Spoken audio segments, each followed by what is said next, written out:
बना दिया हमको।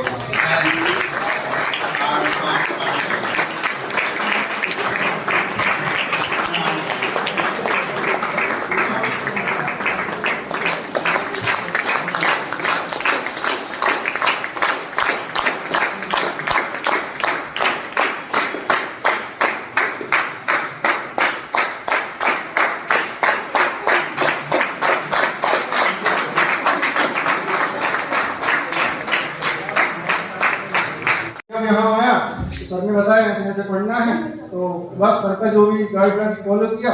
उसके बाद पेपर अभी अभी निकलने जो चालू हुए ना मेरे, तो एक के बाद एक लगातार मेरे 5 एग्जाम में सिलेक्शन हुआ।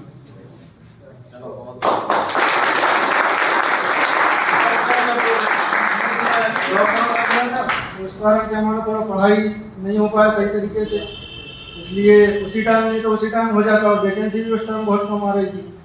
और जो स्पीडी जो सर आपको पढ़ाते हैं, जीके की स्पीडी जो पढ़ाते हैं, उस टाइम हमको एक पेज याद नहीं होता था। और जब डंडे चलते थे आगे पीछे सबसे कोने में बैठता था डंडे आके डर के मारे। लेकिन जब लॉकडाउन लग गया तो मैंने इस चीज़ का फायदा उठाया कि पता है कि सर कायदे से याद करने के लिए देते, इसी बुक में चाहते। मैंने वो पूरा बुक ही रख डाला कि कहाँ से दोगे आप 2 क्वेश्चन, 100 में से 100 नंबर मार।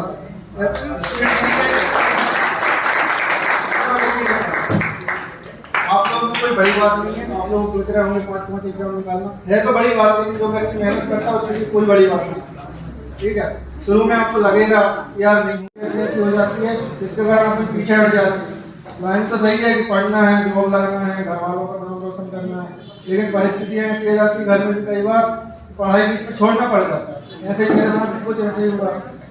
घर परिवार वाले पिताजी ने हमेशा मेरा सपोर्ट किया। जब तक आपके माँ बाप तो हमेशा ही सोचते हैं हमारे बच्चे पढ़ के आगे बढ़े, लेकिन परिस्थिति ऐसी आ जाती है कि मजबूरी बन जाती है आपका। प्राइवेट जॉब भी करी मैंने, बार जॉब करी, बार पढ़ाई छोड़ी, बीच में 4 महीने पढ़ाई करना, फिर 4 महीने जॉब करना। उसके बाद भी मैं नहीं माना। मैंने एक बार ठान लिया कि मैं करके दिखाऊंगा तो करके दिखाऊंगा। और आज आपके सामने है रिजल्ट।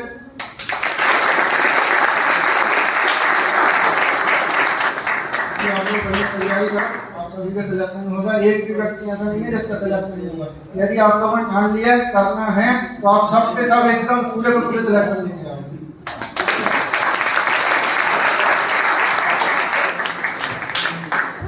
कितनी मेहनत कराते हैं।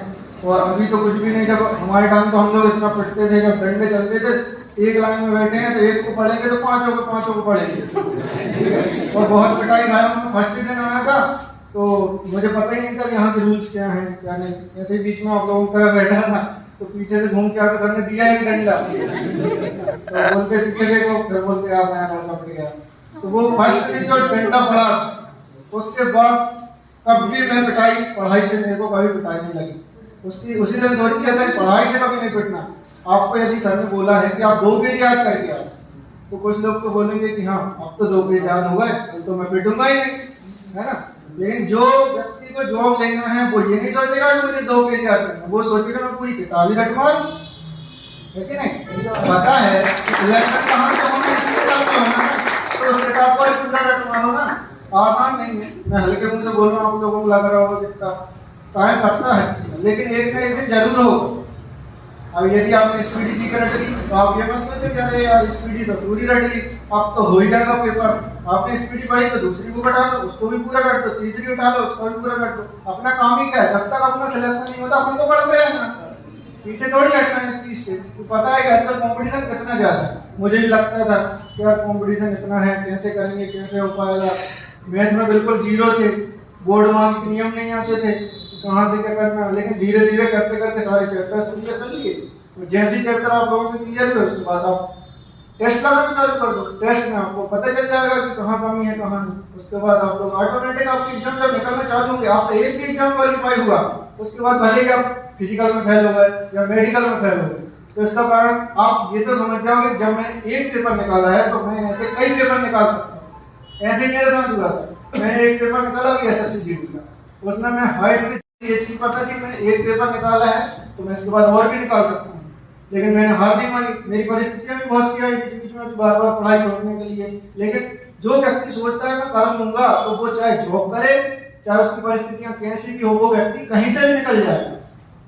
जिसने ठान लिया कि मुझे करना है तो वो जॉब भी कर लेगा, पढ़ाई भी कर लेगा, सब कुछ कर लेगा। करने वाले के लिए कुछ भी इम्पॉसिबल नहीं है। और ऐसा तुम सोचोगे अरे यार कैसे होगा, ये नहीं होगा, वो नहीं होगा, फिर तो कुछ भी नहीं होगा। तो नाम बनाना है तो रिस्क तो लेना पड़ेगा। नाम कभी बनते हैं ऐसे तो बनते हैं। पढ़ाई का जो सर ने दिया होगा वो तो अपन को पढ़ना ही है, लेकिन एक बात याद रखिए कि यदि इस बुक में सर पढ़ा रहा है तो आपको पूरी बुक रटना होती है। 1 महीने में होगी, 2 महीने में होगी, जब भी हो। RS अग्रवाल से यदि मैथ करा रहे हैं तो RS अग्रवाल 2-4-10 बार पलट दे। मैं आपको सच बता रहा हूँ, विश्वास के मानो सर का यहाँ पे 1 नंबर का क्वेश्चन चलता था और मेरा 20 नंबर का चलता था। पीछे कौन है सर? यदि हम सरलीकरण पे होते थे तो मैं उधर संख्या पद्धति पहुंच जाता था। यदि RS अग्रवाल मेरे को पता RS अग्रवाल सर मैथ पढ़ा रहे हैं तो अपन को RS अग्रवाल को खत्म करना है, ठीक है। और पूरा कोर्स होने के बाद आपको लगेगा कि अरे यार अब तो 100 में 100 नंबर आ रहे हैं, आप क्या करें, आप छोड़ देते कोचिंग। कुछ लोग सोचते अरे यार सब कुछ तो आता है, 100 में 100 नंबर आ रहा है, बस पढ़ाई कर रहे हैं, बस स्पीडी बढ़ा रहे हैं। बहुत लोग ऐसे रहते हैं कि अरे यार अब तो पढ़ लिया आपने, अब नहीं हो सकता, अब कोचिंग में दम नहीं है। कोचिंग में बहुत दम है, आपके अंदर दम नहीं है। जो व्यक्ति यदि छोड़ कर भाग रहा है तो उसका मतलब यह है कि वो हार मानने लगा, ठीक है। जिंदगी में कभी हार नहीं मान, कुछ भी चीज इम्पॉसिबल नहीं। आपने सोच लिया तो होगा, और आपने नहीं, आपने मन बना लिया कि अरे यार मैं नहीं कर पाऊंगा, तो फिर वो नहीं कर पाता। आज बहुत से दोस्त मेरे ग्रुप थे जो कुछ नहीं कर पाए, और आज मेरे साथ वाला अजय ठाकुर, आपने नाम सुना होगा, हम दोनों पीछे बैठते थे, और आज वो भी भाई असद राइफल में वारंट ऑफिसर।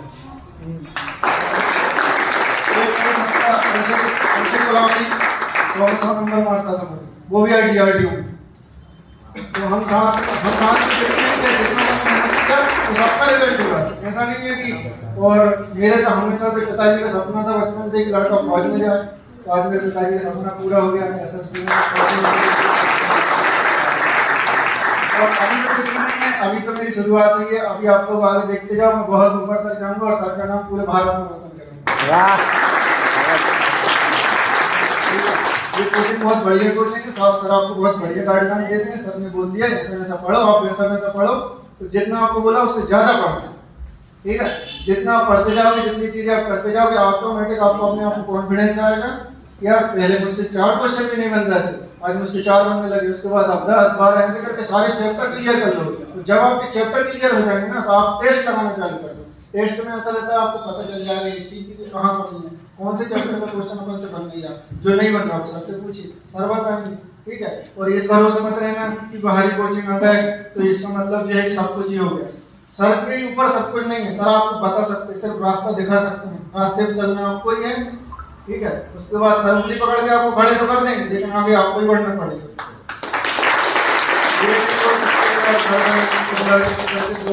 कुछ लड़के कोचिंग में नहीं लगे, अब 7-5 उंगली बराबर तो होती नहीं है, लेकिन सर ने जो बात बता दी समझ लो वो निश्चित है। जैसे अपन रोज रोटी खाते हैं, ऐसे आप स्पीडी करंट अगर पढ़ो, नियम बना लो ना अपना कि मुझे इतना ये पढ़ना है, अपने टाइम टेबल बना लो, उसको फॉलो करो। धीरे धीरे जब आपका सब बात जितना भी आपने सोच के रखा है वो यदि पूरा होता है, धीरे धीरे आप स्पीड टेस्ट लगाते रहोगे। टेस्ट के बाद आपका सिलेक्शन निश्चित है, कोई रोक ही नहीं सकता। जब आप पेपर हॉल में बैठोगे ना जाके, तो आपको अपने आप कॉन्फिडेंस लगेगा, भले इधर कोई भी व्यक्ति है मैं सबसे आगे आऊंगा, ठीक है। जैसे रेसर रहता है ना, कोई लंबा रहता है, कोई मोटा रहता है, देख के डर लगने लगता है, अरे यार ये तो बहुत तेज दौड़ता होगा। लेकिन यदि अपनी प्रैक्टिस है तो व्यक्ति पीछे से भी आगे हो जाएगा, ऐसा रहता है। इसलिए बढ़िया तैयारी करते रहो। पेपर हॉल में बैठने से डर जरूर लगता है, लेकिन जिसकी तैयारी हो जाती है ना वो कभी डरता नहीं। और मैं वैसे तो मेरी कैटेगरी SC है, लेकिन कुछ लोग सोचते हैं कि यार SC ST वाला है तो कम नंबर हो गया। मैं आपको बता दूं 5 के 5 एग्जाम में जनरल से क्वालिफाई हूं,